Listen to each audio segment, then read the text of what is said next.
આ જગા એમને ગમી, આ ભૂમિ ગમી અને આપણા આદિવાસી સમાજને પરિવર્તન કર્યું. નાતા ધોતા કર્યા, ભક્તિ આલી, ભાવ આલ્યો, ભણતર આલી, રાજપાટ આલ્યો, ગાદીને ગજરા આલ્યા, નિશાણોને નગારા આલ્યા, બાલાને તસરો આલી અને આપણા મામાજીને અને ગુરુ ગોવિંદને માવજી માલિકને હુણતા હોય એ ધામ પર આવ્યા પછી ધોતી અને બંડી પહેરવી, માથે પાઘડી બાંધીને આવું, ખુલ્લા માથે નહીં આવું. એટલે તો મામાજી ગુરુ ગોવિંદ કે ખુલ્લા માથે પેન્ટ શૂટ કરીને આવે, મારો આદમી છે બીજો મને ખબર નહીં પડે, આશીર્વાદ આપજો મને ખબર પડે.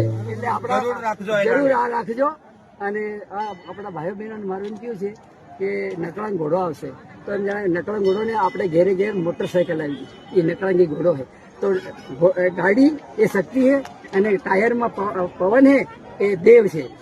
તો શક્તિની ભક્તિ ભેળી થાય તો મજા આવે.